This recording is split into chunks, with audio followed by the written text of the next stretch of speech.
నమస్కారం. సివిఆర్ ఓంకి స్వాగతం. అసలు వాస్తు అంటే ఏమిటి? వాస్తు శాస్త్రం గురించి ఎటువంటి సందేహాలుంటాయి? వాస్తు సరిగ్గా లేకపోతే ఎటువంటి కష్టాలు పడుతూ ఉంటారు? తదితర విషయాలకు సంబంధించి మనతో మాట్లాడడానికి ప్రముఖ వాస్తు నిపుణులు నర్ర రామకృష్ణ గారు ఉన్నారు. వారిని అడిగి మరిన్ని విశేషాలు తెలుసుకుందాం. నమస్కారం గురుగారు. అసలు వాస్తు అంటే ఏంటి? వాస్తు అంటే వాస్తవం కింద లెక్క అనమాట. వాస్తవం అంటే ఇప్పుడు మనకి నివసించు అర్థం. మనకి పురాతనం నుంచి కూడా, ఎప్పటి నుంచి కాదు, ఎప్పటి నుంచో మనకి పురాణాల్లో కూడా మనం చెప్పుకుంటుంటాం వాస్తు గురించి.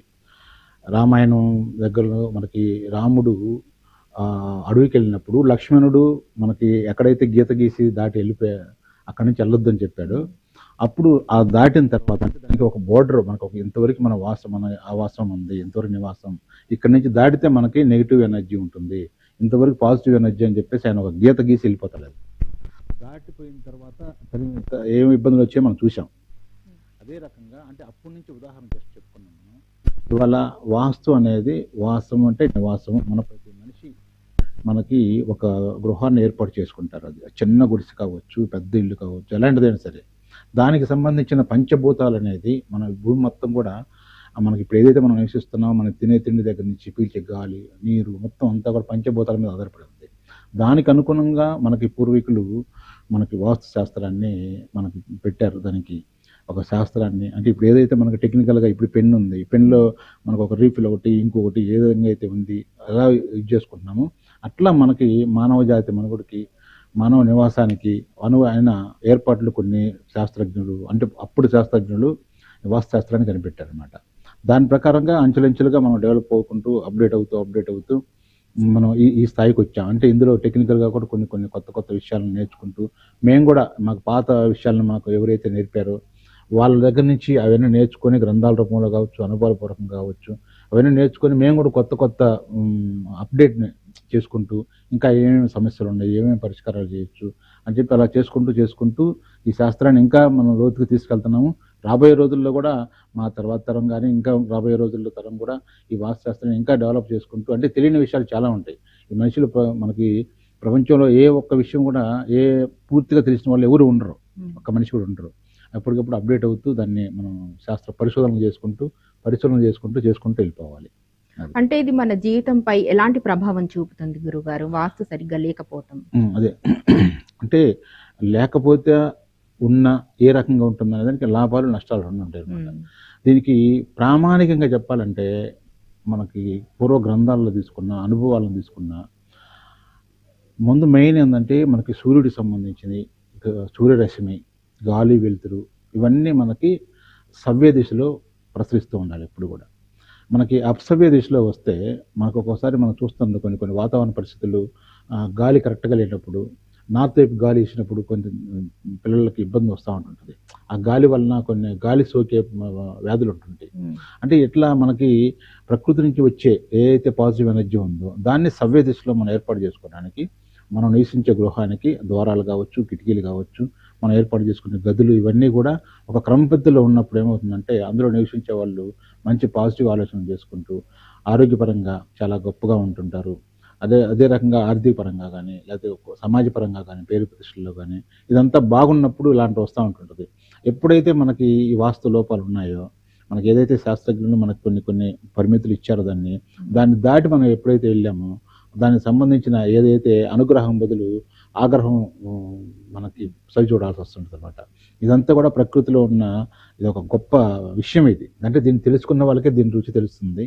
కాకపోతే అందరికీ అవసరం లేదు. ఇప్పుడు మనకి మేమంటే శాస్త్రాన్ని తెలుసుకొని అనుభవాల పూర్వకంగా దాన్ని రంగరించుకొని దానికి ఏ రకంగా చేసుకోవచ్చు, ఎలా చేసుకోవచ్చు, ఇది ఇలా బట్టి ఇలా జరిగింది కావాలి అని చెప్పేసి మనం ఒక పరిశోధన చేసుకుంటూ వెళ్ళిపోతూ ఉంటుంటాం. కానీ అందరికీ ఇది అవసరం లేదు. మనకి ఇప్పుడు ఒక ఫోన్ ఉంది, ఎలా తయారైంది మనకు అవసరం లేదు. టీవీ ఉంది, ఎలా తయారైంది మనకు అవసరం లేదు. మనం స్విచ్ చేసుకున్నాం, చూసామో, మనకు అది కావాలి.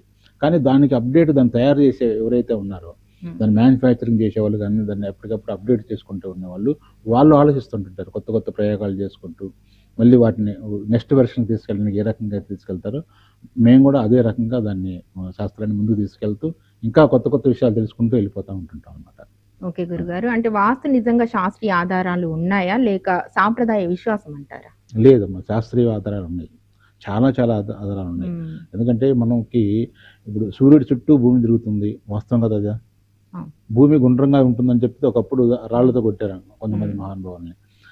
భూమి తన చుట్టూ తాను తిరుగుతూ 23.5 డిగ్రీల వాళ్ళతో తిరుగుతుంది అనేది తర్వాత మనకు తెలిసింది. అసలు ఒక భూమి అనేది ఉంటుంది, ఇది ఒక ఆకారం ఉంటుంది, తిరుగుతూ ఉంటుంటుంది సంగతి పూర్వం రోజుల్లో తెలియకపోవచ్చు. ఉమ్, కానీ ఇంకా ముందు అంతకుముందే ఖగోళ శాస్త్రజ్ఞులు మనకి ఈ కనిపెట్టక ముందు కూడా ఉమ్, పూర్వం రోజుల్లో కూడా క్రీస్తు పూర్వం కూడా మనకి చాలా విషయాలని వీళ్ళు కనుక్కొని మనకు అందజేశారు. దానికి శాస్త్రీయమైన ప్రామాణికత ఉంది. దీని గురించి మనకి చెప్పుకోవాలంటే దానికి ఒక రోజులు పడుతుంది అనమాట.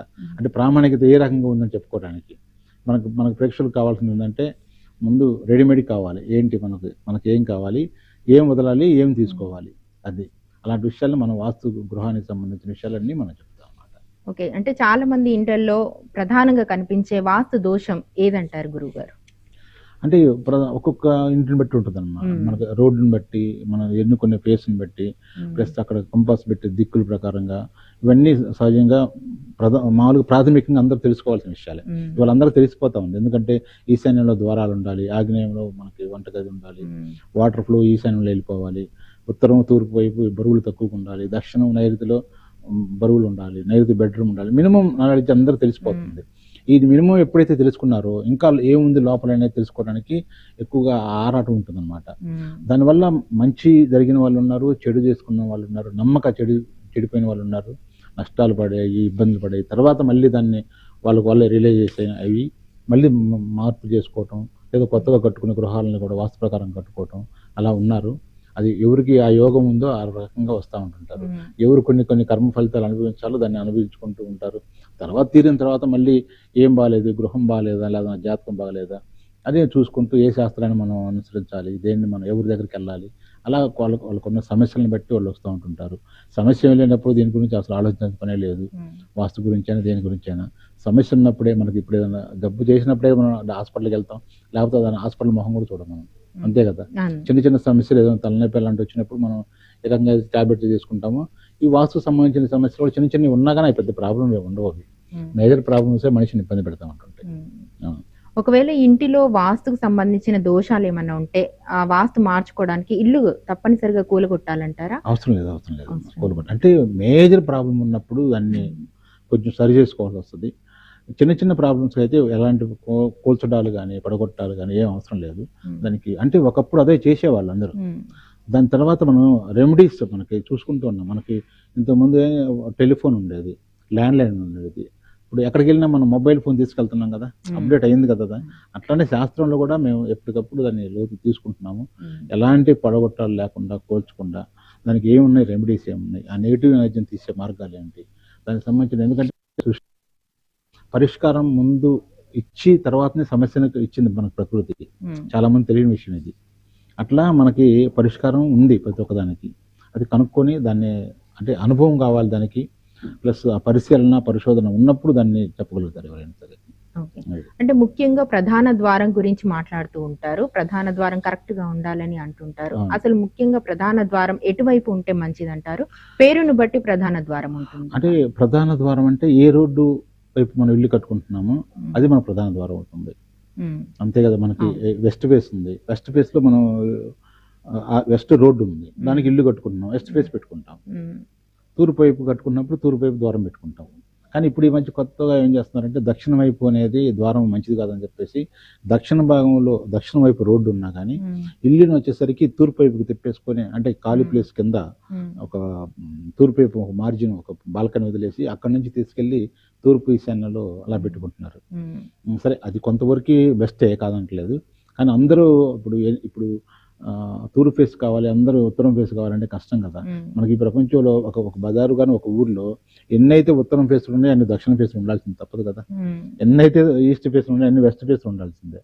అదేవిధంగా ఎక్కడ కూడా ప్రతి ఒక్కదానికి ఆ దిక్కుకు ప్రాముఖ్యత ఉంటుంది. ఏ రోడ్డు వైపు ఉన్నామో ఆ రోడ్డు వైపు ఆ ద్వారం పెట్టుకుంటే అది శుభంగా ఉంటుంది. ఇది ప్రధాన ద్వారం వచ్చేసరికి. మిగతా ద్వారాలు అనేవి శాస్త్ర ప్రకారంగా మనం ఏర్పాటు చేసుకోవాలి. ఏ ద్వారం అయినా బాగుంటుందమ్మా. ఓకే. అంటే అద్దాలు, మెట్లు, అలాగే నీటి ట్యాంకులు ఉంటాయి. అవి అసలు ఏ స్థలంలో ఉండాలంటారు వాస్తు ప్రకారం గురువుగారు? అంటే వాటికి ఒక ఒక నిర్దేశమైన ప్లేస్ ఉంటాయన్నమాట. హ్మ్. ఇప్పుడు మనం బొట్టు వచ్చేసరికి ఇక్కడే పెట్టుకుంటున్నాం కదా! హ్మ్. ఎక్కడ ఇంకో చోట పెట్టుకోం కదా హ్మ్. మనకి. అట్లనే మనకి ఈ యొక్క గృహానికి సంబంధించింది అది అమరిక అంటారు దాన్ని. ఏ అయితే వస్తువులు ఉన్నాయో వస్తువుల దగ్గర నుంచి మనకి విండోస్ గానీ, ద్వారాలు గానీ, లేకపోతే వాటర్‌కి సంబంధించినవి గానీ, ప్రత్యేకమైన స్థానాలు కొన్ని ఉన్నాయి. బెడ్‌రూమ్‌లో వచ్చేసరికి నైరుతిలో ఉండాలి. తల వచ్చేసరికి పడుకునేటప్పుడు మనం దక్షిణం వైపు పెట్టుకొని ఉండాలి. వాటర్ వచ్చేసరికి ఈశాన్యంలో ఫ్లో వెళ్ళిపోవాలి. ఈశాన్యం అనేది సున్నితమైన భాగం. అక్కడ ఎలాంటి బరువులు పెట్టకూడదు. హ్మ్. ఆఖరికి చిన్న చీపురు పుల్ల కూడా అక్కడ ఉంచకూడదు. అట్లా మనకి ప్రతి ఒక్క భాగానికి అంటే ప్రతి ఒక్క దిక్కుకి ఒక ప్రత్యేకమైన శిష్టమైన స్థానం ఉంది. ఆ స్థానాలని మనం వాటిని గౌరవించాలి. దాని ప్రకారంగా మనం వెళ్తూ ఉండాలి. లేదా వాటి అనుగ్రహానికి బదులు మనకు ఆగ్రహం వస్తుంది. అది. ఓకే. గురుగారు ఇప్పుడు మనం చూసుకున్నట్టయితే వాస్తుకు సంబంధించి చాలా మంది ఇండ్లల్లో ఓనర్స్ ఉండకుండా అద్దెకిస్తూ ఉంటారు. అంటే ఈ వాస్తుకు సంబంధించిన దోషాలు అద్దె ఇంట్లో ఉన్న వాళ్ళకి గూడా వర్తిస్తాయా? వాళ్ళకి వస్తుంది. గూడా ప్రభావం వస్తుందమ్మా. చూపుతుందంటారా? ఇప్పుడు అద్దె ఇంట్లో వాళ్ళకి కూడా వస్తుంది. ఎందుకంటే హ్మ్. ఒక వెహికల్ నీ ఫ్రెండ్ వెహికల్ నువ్వు తీసుకెళ్ళావు. ఏదన్నా చిన్న పడ్డారనుకో బండి మీద నుంచి. ఆ మనిషికి ఇబ్బందవుతుంది. ప్లస్ ఒక బండి ఎవరైతే ఉన్నారో ఆ బండికి ఇబ్బందవుతుంది. హ్మ్. కాబట్టి రెంటికి కూడా దానికి ఎవరైతే వాడుతున్నారో వాళ్ళకి కూడా అద్దె గృహస్తులకు కూడా దాని ప్రభావం ఉంటుందన్నమాట. ఓకే. గురుగారు ఇప్పుడు అపార్ట్మెంట్స్ మనం చూసుకున్నట్టయితే ఎలా అంటే అలా కడుతున్నారు. ఎన్ని ఫ్లోర్స్ అంటే అన్ని ఫ్లోర్స్ వేస్తున్నారు. అంటే దానికి సంబంధించి కూడా మనకు వాస్తు ఉంటుందా గురుగారు? ఉంటుందమ్మా. ఇప్పుడు ఎందుకంటే ఇప్పుడు స్థలాల రేట్లన్నీ పెరిగిపోతా ఉన్నాయి. ఇప్పుడు హ్మ్. ఇంతకుముందు రోజులు ఎలా ఉండేయంటే మనకు విలేజెస్‌లో గాని చిన్న చిన్న విలేజెస్‌లో ఇప్పుడు చిన్న విలేజ్‌లు కాదు కానీ పెద్ద పెద్ద ఒక మండల స్థాయిలో విలేజ్‌లో అక్కడ కూడా మనకు అపార్ట్మెంట్ కడుతున్నారు. హ్మ్. ఎందుకంటే మనకి స్థలం కాస్ట్ ఎక్కువ పెరిగిపోతా ఉంది. దానివల్ల అందరూ కూడా సొంతంగా ఇల్లు కట్టుకొని దాంట్లో నివాసం ఉండే పరిస్థితి లేదు. హ్మ్. అన్నీ పెరిగిపోయినాయి కాబట్టి అపార్ట్మెంట్ కల్చర్ అనేది దాదాపుగా ఇంతకుముందు పెద్ద పెద్ద సిటీల్లోనే ఉండేది. ఇప్పుడు ప్రతి ఊర్లో కూడా అపార్ట్మెంట్ కల్చర్ వస్తుంది. కానీ ఇక్కడే ఎక్కువ ఇబ్బందులు కూడా వస్తున్నాయన్నమాట. హ్మ్. ఎందుకంటే అపార్ట్మెంట్‌లో అన్నీ చూసుకొని వాస్తు చేయాలంటే వాళ్ళకి గిట్టుబాటు కాదు. హ్మ్. కాబట్టి దానికి సమస్యలు కూడా ఎక్కువగా వస్తున్నాయి. మనం ఇవాళ చూస్తున్నాం చాలా చాలా సమస్యలు. అది ఆర్థికపరమైనవి కావచ్చు, ఆరోగ్యపరమైనవి కావచ్చు, లేదా మనకి మానసికపరమైనవి కూడా. హ్మ్. చాలామంది దాంట్లో ఎందుకు ఇదవుతున్నారంటే వాస్తు కరెక్ట్‌గా లేక ఈ అపార్ట్మెంట్ కల్చర్ వచ్చిన తర్వాత ఎక్కువ ఇబ్బంది పడతా ఉన్నారు. అవును. ఓకే. కొన్ని కొన్ని మనం చూసుకున్నట్లయితే ఆఫీసులు గానీ, అలాగే మనం షాప్స్ గానీ, వ్యాపార సంస్థలు వీటిలో వాస్తు సరిగ్గా లేదని చెప్తూ ఉంటూ ఖాళీ చేస్తూ ఉంటారు. నష్టాలు వస్తున్నాయని. అంటే దానికి వాస్తు వర్తిస్తుందా గురువుగారు? 100% వస్తుందమ్మా. ఎందుకంటే మనకి ఇప్పుడు ఈ ఏదైతే ఒక చిన్న బడ్డీ బొంగు దగ్గర నుంచి తీసుకుందాం. హ్మ్. పెద్ద షాపులు కావచ్చు, వ్యాపార స్థలాలు లేకపోతే పెద్ద పెద్ద కార్పొరేట్ ఆఫీసుల వరకు కూడా దానికి ఈ మనం ఇప్పుడు ఇంతకుముందు చెప్పుకున్నట్టుగా మనకు ఎక్కడైతే ఈ ప్లేసులు బాగా ఖరీదు ఉన్నాయో అక్కడ మనకి వాళ్ళు స్థలం కట్ చేసుకొని ఇప్పుడు మేమేం చెప్తాం మన వాస్తు ప్రకారం వెళ్ళాలంటే ఇది ఇట్లా వాయు మూల పెరిగిపోయింది, ఇట్లా నైరుతి మూల పెరిగిపోయింది. దీన్ని కట్ చేసి దీన్ని వదిలేసుకొని మిగతాది కట్టుకోమని చెప్తాము. అదే ఇంజినీర్స్ అంటే అదంతా ఏం కట్ చేయరు వాళ్ళు. మామూలు డైరెక్ట్ కట్టేస్తారు. అందుకని మాతో వాళ్ళకి వచ్చేసరికి పని తక్కువగా ఉంటుంది. మేము చెప్పేది వినరు. ఎందుకంటే వాళ్ళకి ప్లేస్ పోతుంది. వాళ్ళకి కలిసి రాదు. వాళ్ళ ఉద్దేశం వాళ్ళ వైపు చూస్తే మనకు అది కూడా కరెక్టే. ఎందుకంటే అంతంత స్థలాల్లో ఈ అటు కట్ చేసి, ఇటు కట్ చేసి చివరికి ఇంతే మిగులుతుందది. దానివల్ల వాళ్ళు కట్టలేరు. దీ దీ ఇది వల్ల దీనివల్ల కూడా ఏమవుతుందంటే ఈ ఈ యొక్క ఎప్పుడైతే ఈ దోషాలున్నాయో, ఈ నైరుతి పెరిగిన దోషాలు గానీ, వాయువు పెరిగిన దోషాలు గానీ, ఈ దోషాల వల్ల ఎవరు ఇబ్బంది పడుతున్నారు? అందులో కొనుక్కొని ఉండేవాళ్ళు ఇబ్బంది పడతా ఉన్నారు. కాబట్టి ఎవరైనా సరే ఒక అపార్ట్మెంట్ కొనుక్కునేటప్పుడు కానీ, ఏదైనా గ్రూప్ హౌస్ కొనుక్కునేటప్పుడు కానీ, లేదా ఖాళీ స్థలము లేదా ఒక కట్టిన ఇల్లు ఎవరైనా కొనాల్సి వచ్చినప్పుడు కానీ, అప్పుడు కూడా ఏంటంటే మీరు వాస్తుని చూపించుకోవాలి. ఎక్కడైతే దిక్కులు కానీ, విదిక్కులు ఇవన్నీ పెరిగి ఉంటాయో ఎందుకంటే కొన్ని చిన్న చిన్న సింపుల్‌గా ఉండేది పర్వాలేదు గానీ, కొన్ని కొన్ని మార్చలేనియి మనం పగలగొట్టుకున్నట్టు అది పగలగొట్టుకొని లేకపోతే ఏదన్నా వాటిని మార్చుకోవాలని అనుకున్నాం కదా! అలాంటి అవకాశం లేనివి కూడా కొన్ని ఉంటాయన్నమాట. దాంట్లో మనం ఏం చేయలేం. అంటప్పుడు మనం ఎవరైనా ఇల్లు కొనుక్కునేటప్పుడు అది కొంచెం చూసుకొని చేసుకుంటే joins the call. అంటే ఈ వాస్తుకు For as long as you అలాగే ఆర్థికంగా కుటుంబ కలహాలు జరుగుతూ ఉంటాయి. అంటే మనం వాస్తు కరెక్ట్‌గా పాటిస్తే అవన్నీ దోషాలు తొలగిపోతాయంటారు గురువుగారు? ఉంటాయమ్మ దానికి. అంటే చిన్న చిన్న ఆర్థిక సమస్యలకి లేదా చిన్న చిన్న మానసిక సమస్యలకి అది పక్కాగా వాస్తు అని చెప్పలేము. పెద్దయి భారీగా రిపీట్‌గా జరుగుతా ఉన్నాయనుకోండి. ఇప్పుడు ఒక వ్యాపారం చేస్తున్నాము. చిన్న ఆర్థిక నష్టం వచ్చింది. అంతవరకు ఓకే. నష్టం మీద నష్టం ఎప్పుడు కంటిన్యూగా రిపీట్ అవుతూ ఉందనుకోండి, అది ఇబ్బంది. అలాగే హెల్త్ పరంగా వచ్చేసరికి ఆరోగ్యపరంగా చిన్న చిన్న అప్పుడప్పుడు జ్వరం రావటం, అప్పుడప్పుడు మనకి బాడీ కొంచెం ఇది జరుగుతూ ఉంటుంది, దానివల్ల ఇబ్బంది లేదు. కానీ దీర్ఘకాలిక రోగాలు వచ్చినప్పుడు మందులకు కూడా తగ్గని వ్యాధులు ఎప్పుడైతే వస్తాయో అలాంటివి ఉన్న వాటికి కానీ, లేదా భార్యాభర్తల విషయాల్లో ఎప్పుడు చిన్న చిన్న కలహాలు అయితే ఇబ్బంది లేదు. నిరంతరం కలహాలు, గొడవలు, అది కోర్టు దాకా వెళ్ళటం, కేసులు పెట్టుకోవటం, విడాకుల దాకా వెళ్తున్నాయి. అలాంటి పరిస్థితి వచ్చినప్పుడు ఏముందంటే 100% ఆ ఇంట్లో వాస్తు లోపాలు ఉండబట్టే అలా జరుగుతూ ఉన్నాయి. అలా అంతేగాని చిన్న చిన్నవి చిన్న మాట అనుకున్న దానికి వాస్తు లోపాలని చెప్పేసి, చిన్న చిన్న గొడవలు అవుతున్నాయని చెప్పేసి ఏదో వాస్తు సిద్ధాంతం తీసుకొచ్చి అది చిన్న మార్పులు చేసి అటు చేసి ఇటు చేస్తే అది నిజంగా చిన్న చిన్నవి కూడా పెద్దవి అయిపోతూ ఉంటుంది. అందుకని దాన్ని చూసుకొని మన ప్రాబ్లం ఎంతవరకు ఉంది, ఏ రేషియోలో ఉంది, దాని ప్రకారంగా మనం వెళ్తూ ఉండాలి. అలా ఉంటుంది. ఓకే. అంటే వాస్తుకు సంబంధించి ప్రజల్లో చాలా సందేహాలు ఉన్నాయి గురువుగారు. అంటే వాటి అపోహలు ఏంటి ప్రధానంగా వాస్తుకు సంబంధించి వచ్చే అపోహలు? అంటే ఫస్ట్ వచ్చేసరికి ఒకరు చెప్పింది మరొకరు చెప్పరు. మెయిన్ ఏంటంటే ఇక్కడ శాస్త్రంలో వచ్చింది, ఇది శాస్త్రం ఒక సముద్రం లాంటిది. ఈ సముద్రంలో ఒక్కొక్కడు ఏం తీసుకొచ్చుకుంటారు అనేది ఇంపార్టెంట్. అక్కడ మన జ్ఞానం అది. ఆ జ్ఞానం ఒక చిన్న బకెట్ తీసుకెళ్తే బకెటే వస్తుంది, పెద్ద ట్యాంకర్ తీసుకెళ్తే ట్యాంకర్ వస్తుంది. ప్లస్ దాన్ని మనం ఎలా యూజ్ చేసుకుంటున్నాం అనేది అది ఇంపార్టెంట్. ఒక నాలెడ్జ్ని నేర్చుకున్న తర్వాత దాన్ని మనం ఒక మనిషి మనల్ని ఒక ఫీజు ఇచ్చి వాళ్ళ ఇంటికి పిలిపించి మనకు వాస్తు సలహాలు చెప్పమని చెప్పినప్పుడు నీకు తెలియకపోతే తెలియదని చెప్పుకోవాలి, లేదా ఇంకెవరైనా చూపించుకొని చెప్పాలి. అంతేగాని మిడిమిడి జ్ఞానంతో తెలియక, పరిశోధన లేక, పరిశీలన లేక, ఇలాంటి దృక్పథం అంటే ఎంతో కొంత మనకు డబ్బు ఇస్తారు తీసుకుంటున్నాం, ఏదో చెప్పేసి వెళ్ళిపోదాము అని చెప్పేసి అలా వెళ్ళిపోయేవాళ్ళు చాలామంది ఉంటారు. కానీ ఇది వాస్తు మీద చెప్పేవాళ్ళు ఎవరు కూడా నాలెడ్జ్ పెంచుకోండి. వాస్తు ప్రకారమైన సమస్యలు, పరిష్కారాలు, వాటి గురించి మీరు పరిశోధన చేయండి. అలా చేసినప్పుడే గృహస్థులకు ఇబ్బంది లేకుండా ఉంటుంది.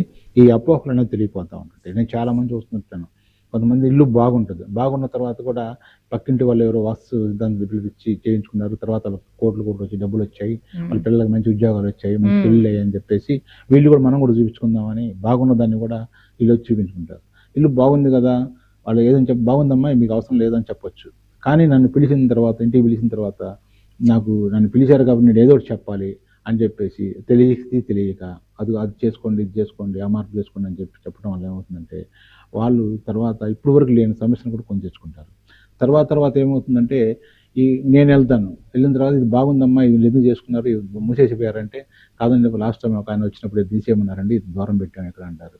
ఎట్లా రకరకాలుగా చెప్తా ఉంటుంటారు. అది ఒక అపోహ జనాల్లో. ఇంకోటి ఏంటంటే ఒక రకమైన తర్కం వస్తుంది చూసేవాళ్ళు కొంతమంది దగ్గర, హేతువాదులు ఇలాంటి వాళ్ళకి. ఏంటి వీళ్ళు గృహం వాస్తు మార్పు చేస్తేనే వీళ్ళకి మంచి కలిసి వస్తుందా, లేకపోతే నీచ ద్వారాల్లో పెడితే ఏమవుతుంది అంటే వాళ్ళకి నీచ ద్వారమే తెలియదు. మేము చెప్తాం వచ్చే ద్వారం, మధ్య ద్వారం, నీచ ద్వారం అని చెప్పేసి.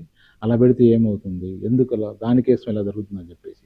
అంటే ఒక విషయం ఏదైనా ఒక నాలెడ్జ్, ఒక సబ్జెక్టు తెలిసిన తర్వాత మాట్లాడటం వేరేను, తెలియకుండా దాని గురించి మాట్లాడటం అనేది అది ఒక రకమైన అజ్ఞానం అని మేము అనుకుంటాము. అదే రకంగా ఇట్లా గృహస్థులకు వచ్చేసరికి ఇలాంటి అపోహలు చాలా ఉంటుంటాయి. ఓకే గురువుగారు, అలాగే మనం కొత్త ఇల్లు కట్టుకునేటప్పుడు తీసుకోవాల్సిన జాగ్రత్తలు ఏంటి? వాస్తుకు సంబంధించి ఎలాంటి వాస్తును మనం కొత్త ఇల్లు కట్టుకునేటప్పుడు తీసుకోవాలంటారు? అసలు ముందు కొత్త ఇల్లు అంటే ఇండిపెండెంట్ ఇల్లు కట్టుకునేటప్పుడు స్టార్టింగ్ స్థలం దగ్గర నుంచి మనం చూసుకోవాలి. స్థలం ఎలాంటి స్థలం తీసుకుంటున్నాము, అది దీర్ఘ చతురస్రాకారంగా ఉందా, చతురస్రాకారంగా ఉందా, లేదా త్రిభుజాకారంగా ఉందా, లేదా ఏదైనా మూలలో పెరిగి ఉన్నాయా, ప్లస్ రోడ్డు చూపులు ఏమైనా ఉన్నాయా, రోడ్డు ఎత్తుపల్లాలు ఎలా ఉన్నాయి, వాస్తు ప్రకారంగా ఉన్నాయా, లేదా వాస్తు వ్యతిరేకంగా ఉన్నాయా, ఎలాంటివన్నీ పరిశీలించుకోవాలి ముందు స్థలాన్ని. తర్వాత సాయిల్ టెస్ట్ కూడా చేసుకోవాలి దాంట్లో.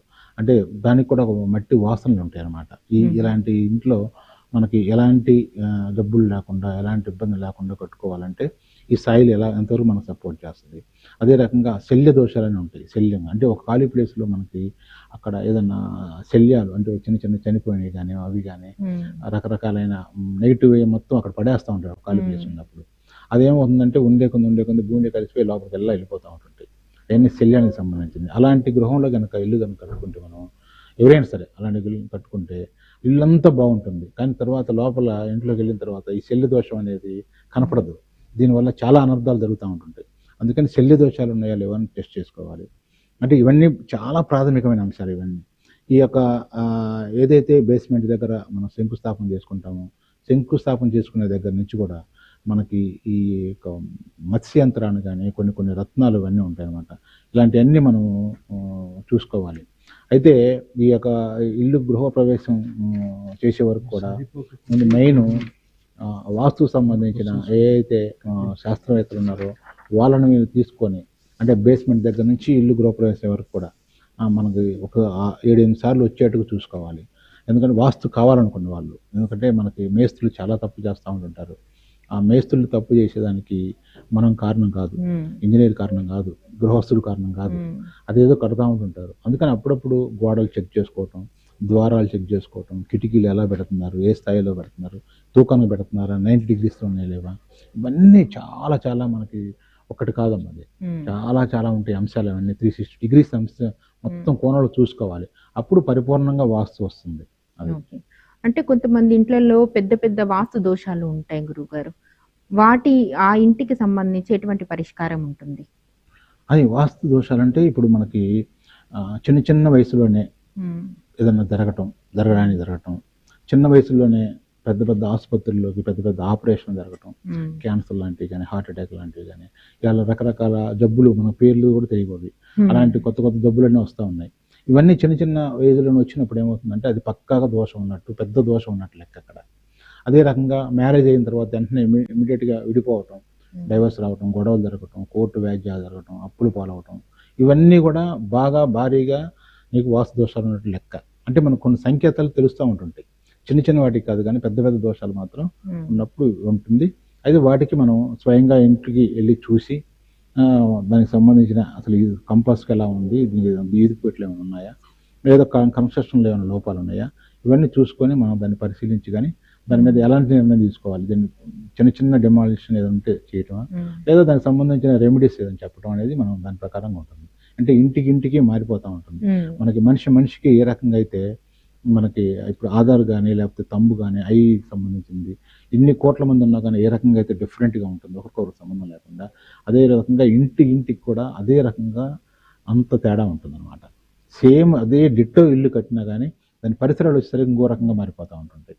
అందుకని ఇల్లు కూడా మనిషిలాగానే ప్రతి ఇంటికి సపరేట్గానే దానికి ఒక ప్రత్యేకత ఉంటుంది. ఆ ప్రత్యేకతని మనం ఇంటికి వెళ్ళి చూస్తే కానీ అర్థం కాదు. ఓకే గురుగారు. అలాగే ఇప్పుడు ఖాళీ ప్రదేశాలు తీసుకుంటుంటాము మనం, ఖాళీ స్థలాలు అలాగే కొనుగోలు చేస్తూ ఉంటారు. వాటికి సంబంధించి రోడ్లు ఏ విధంగా ఉండాలి, దిశ ఏ విధంగా ఉండాలి, అలాగే క్రాస్ గా కొంచెం వంకరగా ఉండే స్థలాలు కూడా ఉంటాయి. ఎలాంటి జాగ్రత్తలు తీసుకోవాలి అలాంటి ప్రదేశాలు? అది ముందు ఏంటంటే చాలా మంది స్థలం కొనుక్కుంటారు. ఎట్లా కొనుక్కుంటారు, మీడియేటర్ వస్తాడు, చూస్తారు, దానికి ఏదో ఎంత అడ్వాన్స్ అని ఇచ్చేస్తారు, వెళ్ళిపోతారు. తర్వాత ఎప్పుడో కన్స్ట్రక్షన్ జరిగేటప్పుడు కొంతమంది పాటిస్తారు వాస్తు, కొంతమంది పాటించరు, వెళ్ళిపోతారు. కానీ ఇక్కడ స్థలం కొనే ముందు అసలు ఆ స్థలం ఏ ఏరియాలో ఉంది అంటే, అంతకుముందు ఇక్కడ ఏమైనా శ్మశానాలు లాంటివి ఉన్నాయా, ఎందుకంటే వాళ్ళు శ్మశానాలు కూడా వదిలిపెట్టట్లేదు, పెద్ద పెద్ద బావులు చెరువులు కూడా మొత్తం బూట్ చేసి వీళ్ళు ప్లాట్లు వేసేసి చేస్తూ ఉన్నారు. అదొకటి చూసుకోవాలి ముందు ముఖ్యంగా. ఎవరైనా సరే ఎక్కడైనా పెద్ద ఏ సిటీలో కాదు, చిన్న చిన్న ఊరు దగ్గర నుంచి కూడా ఈ ప్లేస్లో ఇంతకుముందు మా స్థలం కొనుక్కునేటప్పుడు ఇక్కడ ఏముంది, అది చాలా ఇంపార్టెంట్. ఆ తర్వాత నెక్స్ట్ ఈ రోడ్లు వచ్చేసరికి కంపాస్ ఉన్నాయా లేవా, ఇక్కడ వాటర్ సౌకర్యం ఎలా ఉంది, నేల సౌకర్యం ఎలా ఉంది, అంటే సాయిల్ కూడా చూసుకోవాలి మనం. సాయిల్ వచ్చేసరికి లూజ్ సాయిల్ ఉందా లేకపోతే గట్టి సాయిల్ ఉందా, రెడ్డా బ్లాకా, ఇవన్నీ చూసుకోవాలి. అంటే మనకు 100% వాస్తు కావాలనుకున్నప్పుడు ఇవన్నీ చూసుకోవాలి. ప్రధానంగా చూసుకోవాల్సింది ఏంటంటే ఇంతకుముందు ఏముంది ఇక్కడ ఈ ప్లేస్లో చూసుకోవాలి, రోడ్లు కంపాస్ చూసుకోవాలి, అది పాటించాలి ఎవరైనా సరే. ఓకే గురువు గారు, ఇప్పుడు మనం చూసుకున్నట్టయితే చెట్లకు సంబంధించి కూడా వాస్తు చెప్తూ ఉంటారు, పలానా చెట్టు ఈ ప్రదేశంలో ఉండాలి, పలానా చెట్టు ఈ ప్రదేశంలో ఉండాలి. అసలు నిజంగానే చెట్లకు కూడా వాస్తుకు సంబంధించి ఉంటుంది. మనకి ఇప్పుడు జనరల్గా చెట్లు ఏంటివి, మనకి పగలు వచ్చేసరికి ఆక్సిజన్ ఇస్తాయి, నైట్ కార్బన్ డైఆక్సైడ్ ఇస్తాయి. అంటే మన కోసం చెట్లు ఎంత ప్రాణశక్తిని మనకు విడుదల చేస్తుంది. అలాంటిది ఇక్కడ కూడా ఇంట్లో మనకు కొన్ని నెగిటివ్ ఎనర్జీ ఇచ్చే వైబ్రేషన్స్ ఇచ్చేవి ఉన్నాయి, పాజిటివ్ ఇచ్చే ఉన్నాయి. ప్లస్ మనకు ఏదైతే 8 దిక్కులు ఉన్నాయో 8 దిక్కుల్లో కొన్ని దిక్కుల్లో మాత్రమే కొన్ని చెట్లు ఉండాలి, కొన్ని దిక్కులు అసలు చెట్లే ఉండకూడదు. మనకి నైరుతి పడమరలో వచ్చేసరికి పెద్ద పెద్ద వృక్షాలు ఉండొచ్చు. అదే నైరుతి పడమరలో చిన్న చిన్న పెస్సులు మనకు పిలుస్తూ అంటారు చూసారా, పిలిసి అంటే మనకి ఇప్పుడు కరివేపాకు చెట్లు, బొప్పాయి చెట్లు, అరటి చెట్లు, అవి పెలుసుగా ఉంటాయి. అలాంటి చెట్లు ఉండకూడదు, స్ట్రాంగ్గా ఉన్న చెట్లే ఉండాలి. అది ఈశాన్య మూల కానీ ఇక్కడైతే ఎలాంటి చెట్లు ఉండకూడదు. కొంచెం పూల కుండీలు కానీ అవి కూడా కొన్ని మనీ ప్లాంట్లు కానీ ఇలాంటి కొన్ని ప్లాంట్లు పెట్టుకోవచ్చు, ఇంట్లో పెట్టుకోవచ్చు, మన పెరట్లో పెట్టుకోవచ్చు, ఎక్కడైనా మనకు బాల్కనీలో కానీ అవన్నీ పెంచుకోవచ్చు మనం. దానివల్ల మంచి వైబ్రేషన్స్ వస్తాయి. ఒక చిన్న పూల మొక్కలు కానీ అలాంటివి కూడా ఉంచుకోవచ్చు. కొన్ని ఉంటాయి నెగిటివ్, అంటే మనకు అందరూ అవి పెట్టే అవకాశం లేదు. వాళ్ళంతా కూడా మొక్కలకు వచ్చేసరికి కొంచెం మంచి పాజిటివ్ ఎనర్జీ మొక్కలు తీసుకుంటున్నారు, చూస్తున్నాను. అది పెద్ద చెట్లు మాత్రం ఉండకూడదు. అది అలాగే తులసి చెట్టు గురించి కూడా చాలా సందేహాలు ఉంటుంటాయి గురుగారు. తులసి చెట్టు అసలు ఏ దిశగా ఉండాలి? ఇంటి ముందే ఉండాలంటారా, ఇంటి వెనక ఉండాలంటారా? అసలు ఏ దిశలో ఉంటే బాగుంటుంది? తులసి చెట్టు వచ్చేసరికి ద్వారానికి ఎదురుగా ఉండాలన్న లెక్క. మెయిన్ ఏంటంటే మనకి పసుపు పూస్తాము, గడపకు పసుపు పూస్తాం కదా, ఎందుకు పూస్తాము? దానికి మనకి యాంటీబయాటిక్ ఉంటుంది. అక్కడ ఏదన్నా మనం బయట నుంచి ఇంట్లోకి వచ్చిన తర్వాత కూడా అక్కడ మన యొక్క నెగిటివ్ ఎనర్జీ మొత్తం అక్కడ తీసేస్తుంది అనే ఉద్దేశం.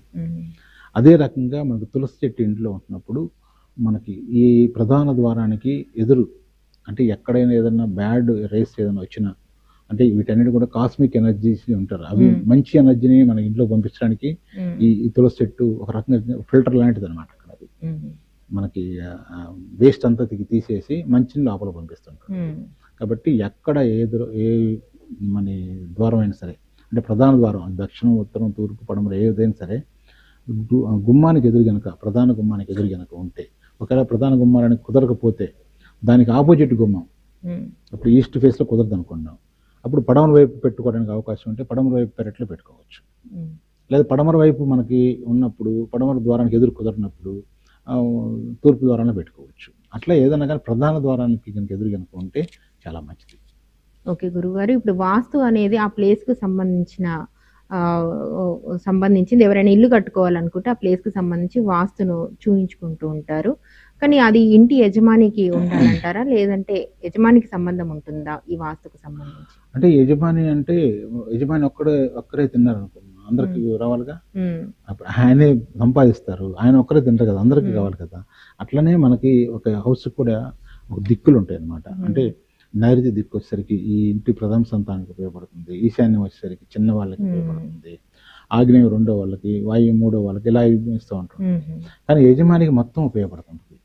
అంటే అది మంచి అయినా చెడు అయినా యజమానికి ఎక్కువ వస్తుంది.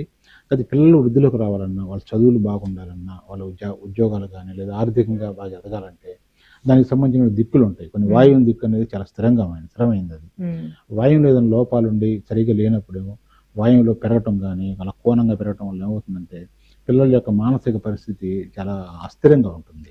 అంటే ఒక ఫికిల్ మైండ్లా తయారైపోతా ఉంటారు, నిలకడ ఉండదు. కొద్ది రోజులు ఈ జాబ్ చేస్తారు, కొద్ది రోజులు మళ్ళీ మానేస్తారు, కొద్ది రోజులు ఈ కోర్స్ అంటారు, ఆ కోర్సు ఉండదు. అలా ఇంకా ఎక్కువ ఇబ్బందులు వస్తే దాని తోడు ఏదన్నా పెరగటాలు కానీ తరగటాలు కానీ ఏదైనా ఉన్నప్పుడు ఏమవుతుందంటే విచ్చలవిడికైనా దుర్వ్యసనాలకు బానిసలు అవటం, ఇట్లా రకరకాల వ్యాపకాలకు అలవాటు పడిపోతూ ఉంటుంటారు. అందుకని ఇంట్లో ఉన్న గృహం దగ్గర నుంచి, యజమాని దగ్గర నుంచి ఇంట్లో పెద్దవాళ్ళు ఉన్న, పిల్లలున్న అందరికీ ఉపయోగపడుతుంటుంది. ఆఖరికి ఇంట్లో మనకి ఏదైనా చిన్న జంతువులు మనం పెంచుకునే వాటిలో కూడా వాటికి కూడా అవి కూడా శ్వాస తీసుకునే కదా. వాస్తు అనేది ఏంటంటే శ్వాస తీసుకొని వదిలే ప్రతి మనిషికి, ప్రతి జీవి అంటే అందరూ వస్తారు. అన్నిటికీ వాస్తు శాస్త్రం ఉంటుంది, ప్రతి ఒక్కదానికి ఉంటుంది.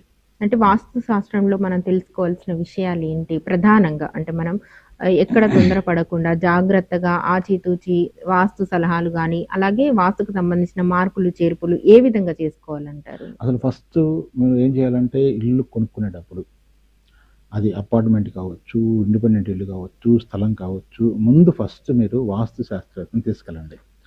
ఎందుకంటే ఆయనకి అది కూడా వాస్తు శాస్త్రవేత్త కూడా వాళ్ళు చాలామంది మేము వాస్తు శాస్త్రవేత్తలను బోర్డులు పెట్టుకొని తిరుగుతూ ఉన్నారు. నేను దాదాపు 29 years నుంచి ఈ వాస్తు శాస్త్రంలో పరిశోధన చేసుకుంటూ ఉన్నాను.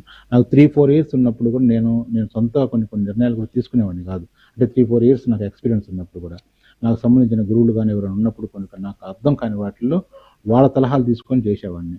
కానీ ఇప్పుడు చాలామంది 1 year 2 years చూసిన తర్వాత ఇట్లా యూట్యూబ్లో ఛానల్లో ప్రోగ్రామ్ చూసి లేదా బుక్స్ చదువుకొని మేము కూడా వాస్తు చెప్తామని చెప్పేసి చాలామంది ఇబ్బంది పడుతున్నారు. అలాంటి వాళ్ళని కాకుండా మీకు తెలిసిన వాళ్ళలో ఎవరైనా వాస్తు సంబంధించిన ఎవరు బాగా చూస్తారని చెప్పేసి వాళ్ళతో సలహా తీసుకోవాలి ఫస్ట్. అది ఏదైనా సరే, అపార్ట్మెంట్ కానీ ఏదైనా కానీ తీసుకున్న తర్వాత మీరు అక్కడి నుంచి మీరు ఇంట్లోకి గృహప్రవేశం చేసిన దగ్గర నుంచి మీకు ఇంట్లో వస్తువుల అమరికలు ఒక ఆఖరికి సోఫాల దగ్గర నుంచి టీవీల దగ్గర నుంచి మనం ఎక్కడెక్కడ పెట్టుకోవాలి, బెడ్రూమ్ ఎక్కడ ఉండాలి, ఏ ప్లేస్లో ఉండాలి, ఏ తలవైపు పెట్టుకొని మనం అంటే దక్షిణ వైపు పెట్టుకోవాలా, తూర్పు వైపు పెట్టుకోవాలా, ఇలా అలాంటివి అవి మంచాలు అమరిక కానీ, పోతే ఇంట్లో చిన్న చిన్న వస్తువులు, వంటగదిలో వస్తే వంటగదిలో వస్తువులు అమరిక కానీ, వాష్ ఏరియాలో వాష్కి సంబంధించిన వాషింగ్ మిషన్ కానీ, వాటర్ ఫ్లో ఉంటుంది కదా, ఆగ్నేయంలో పెట్టినప్పుడు ఏముందంటే ఆగ్నేయంలో అగ్నికి మనకు ప్రధానమైన అదొక మూలకం ఆ యొక్క ప్రకృతిలో. దానికి వచ్చేసరికి మనం వాటర్ ఎక్కువగా వాడుతూ ఉంటుంటారు చాలామంది. మరి అలాంటప్పుడు ఏం చేయాలి అంటే ఇంట్లో డబ్బు ఎప్పుడు కూడా వస్తూ ఉంటుంటుంది, పోతూ ఉంటుంది. అంటే ఖర్చు వచ్చిన దానికంటే కూడా ఖర్చు ఎక్కువైపోతూ ఉంటుంటుంది. ఇలాంటి సందర్భాల్లో మనం ఏం చేయాలి, వాస్తుకు సంబంధించిన దోషాలు ఉన్నాయని అనుకోవాలి.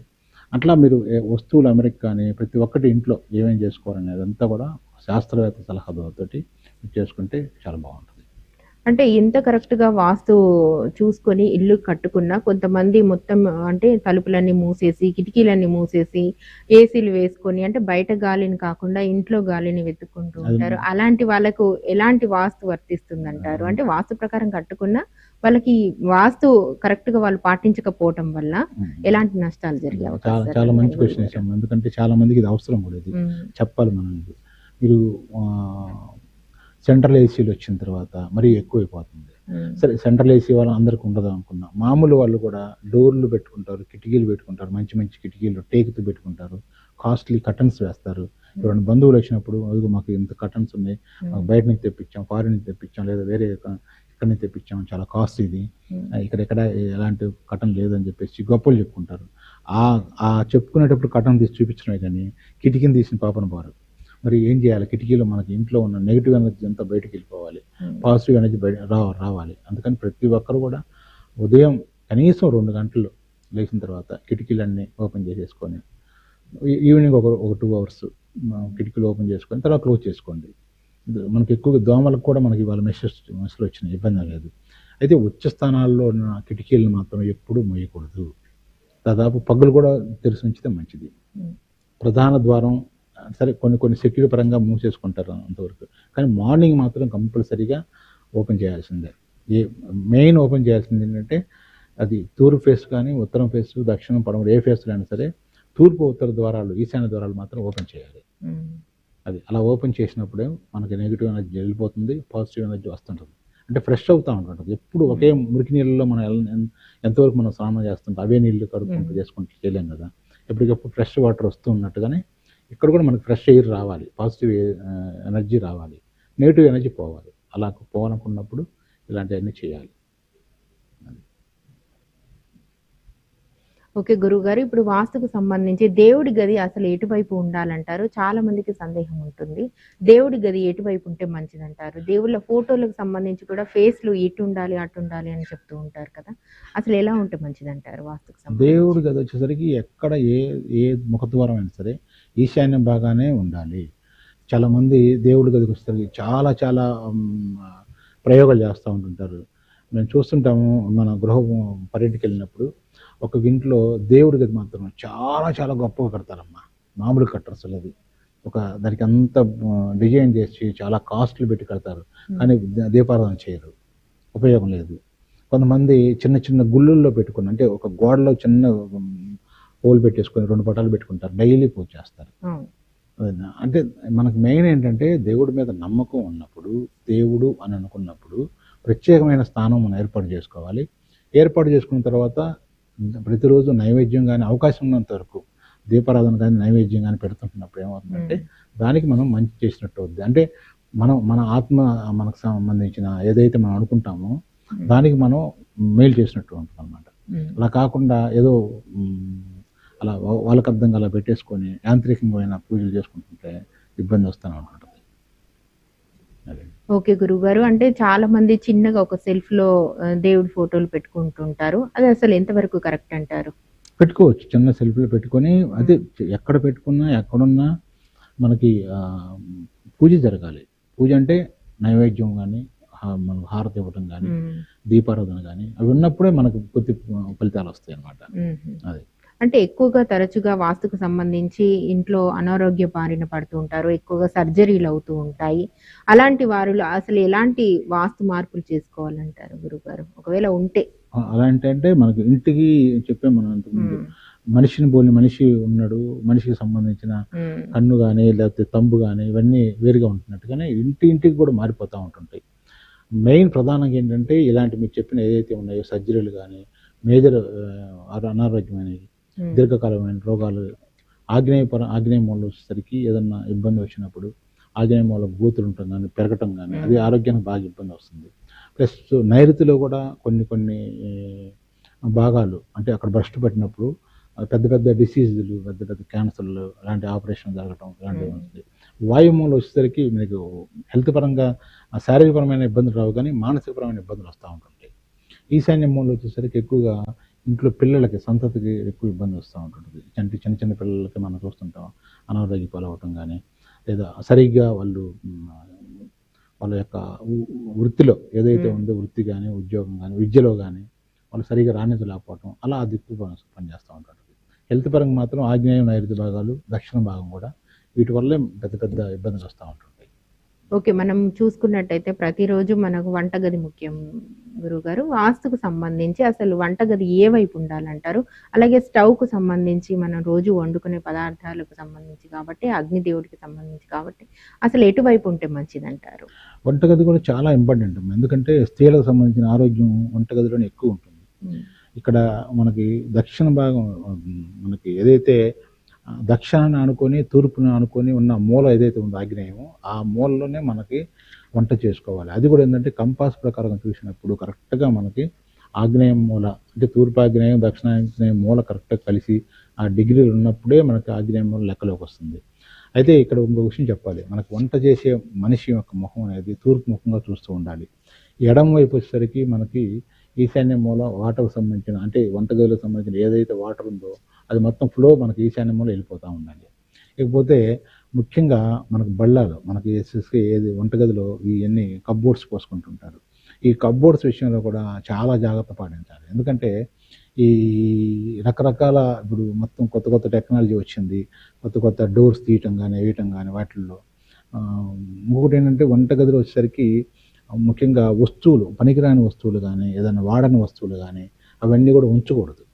చాలామంది ఏం చేస్తారంటే ఒక షోకేస్‌లో పెట్టినట్టుగా వాటన్నిటిని ఎప్పుడో సంవత్సరానికి 2 ఏళ్ళకి, 3 ఏళ్ళకి ఏదైనా అవసరం వచ్చిందని చెప్పేసి అట్లా అట్టు పెట్టుకుంటూ ఉంటారు. పురాతన నుంచి మనకు వచ్చినాయి కదా ఈ వస్తువులన్నీ మనం పడేయకూడదని చెప్పేసి, లేకపోతే ఎవరికి వాళ్ళకి ఇవ్వకూడదని చెప్పేసి అలానే అట్టు పెట్టుకుంటాం. వాటి వల్ల నెగెటివ్ ఎనర్జీ వస్తుంటుంది. ఇకపోతే ఫ్రిడ్జ్ కూడా వంటగదిలో ఫ్రిడ్జ్ పెట్టుకున్నా కానీ, ఫ్రిడ్జ్ పెట్టుకున్న స్థానం కానీ అవన్నీ కరెక్ట్ అయిన ప్లేస్‌లో ఉంటేనే అది కరెక్ట్‌గా ఉంటుంది. ఓకే. చివరిగా ప్రేక్షకులకు మీరు చెప్పాలనుకుంటే 3 ముఖ్యమైన వాస్తు సూచనలేంటి గురుగారు? ఒకటి, మీరు వాస్తు మీద ఉన్న అపోహను తొలగించుకోండి ముందు. వాస్తుకు సంబంధించిన అనుభవం లేని వాస్తు శాస్త్రవేత్తని మీరు ఎప్పుడు దగ్గరకు రానియొద్దు. దానివల్ల ఏమవుతుందంటే మీరు డబ్బులు పోతే పోయినాయి, ఇబ్బంది లేదు. ఒక 10,000 పోయినాయి, రూ. 1000 కానీ 20,000 ఎంతైనా డబ్బులు పోయినాయి. కానీ దానివల్ల మీరు ఇబ్బంది పడతారు. మీరు వాస్తు చేయించుకోవాలనుకుంటున్నప్పుడు ఎవరైతే వాస్తు పరిజ్ఞానం ఉన్న వ్యక్తి వాళ్ళని మీరు ఎంచుకోండి. లేకపోతే సెర్చ్ చేయండి, ఎవరైనా తెలిసిన వాళ్ళని కనుక్కోండి. మంచి ఫలితాలు పొందిన ఈ పలానా వాస్తు శాస్త్రవేత్త వల్ల మేము మంచి ఫలితాలు పొందాము అన్ని వాళ్ళని కనుక్కొని అలాంటి వాళ్ళని ఎన్నుకోండి. అంతేగాని వాస్తు మెత్తనం 100% ఉంది, సబ్జెక్ట్ ఉంది. చిన్న వాటికి మీరు ఎలాంటి రిపేర్లు చేయించొద్దు. చిన్న సమస్యలు వస్తూ ఉంటుంటాయి. ప్రతి ఒక్క మనిషి కూడా ఎందుకు, ఏమిటి, ఎలా అనే ఈ స్థాయికి వచ్చాము. కాబట్టి చిన్న సమస్యలు మీకు మెట్టు ఎక్కడానికే ఉపయోగపడుతుంటాయి. సమున్నతమైన స్థానానికి వెళ్ళడానికి ఉపయోగపడుతుంటాయి. కాకపోతే ప్రతి ఒక్కదాన్ని మీరు గిలిగా పెట్టుకొని ప్రతి ఒక్క చిన్న వాటికి వాస్తు మార్పు చేయొద్దు. పెద్ద మేజర్ ఇబ్బందులు ఉన్నప్పుడు కానీ, లేదా కొత్తగా ఇల్లు కట్టుకున్నప్పుడు మాత్రం కొనుక్కునే వాళ్ళు కూడా వాస్తుని పాటించండి. ఓకే గురువుగారు. వాస్తుకు సంబంధించి ఎన్నో సలహాలు, సూచనలు, పరిష్కారాలు అందజేసినందుకు ధన్యవాదాలండి. ఇదే రోజు వాస్తుకు సంబంధించిన కార్యక్రమం. తిరిగి మరో కార్యక్రమంతో మళ్ళీ కలుద్దాం. చూస్తూనే ఉండండి CVRO.